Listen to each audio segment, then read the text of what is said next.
আচ্ছা মা, তাজমহল এত সুন্দর, তাজমহল কি আমরাই বানিয়েছি তাই না?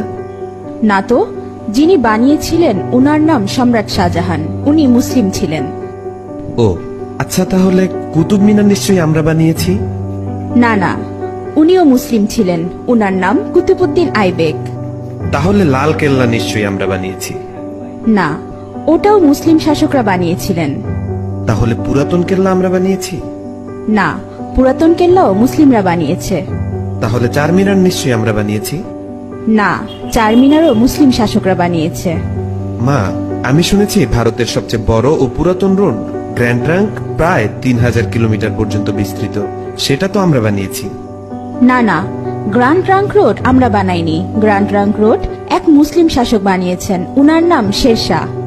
আচ্ছা, তাহলে হাজারদুয়ারি প্যাসেজ নিশ্চয়ই আমরা বানিয়েছি। না বেটা, এটাও মুসলিম শাসকরা বানিয়েছে। আচ্ছা, তাহলে মুঘল সাম্রাজ্য আমাদের ছিল তাই না?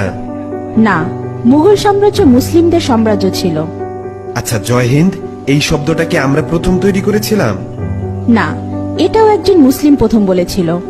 আচ্ছা মা, সারে জাহা সে আচ্ছা হিন্দুস্তা হামারা এই শব্দটি আমরা প্রথম বলেছিলাম তাই না? না, এটাও একজন মুসলিম কবি লিখেছিলেন, উনার নাম ইকবাল।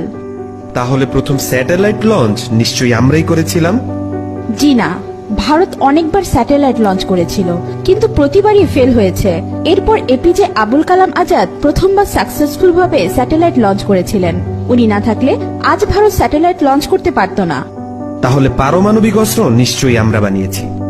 না না, পারমাণবিক অস্ত্র একজন মুসলিম আবিষ্কার করেছে, উনার নাম এপিজে আবুল কালাম আজাদ। তাহলে মুসলিমরা না থাকলে আমাদের কি হতো মা? মুসলিমরা না থাকলে ভারত এক অন্ধকারাচ্ছন্ন দেশ থাকতো।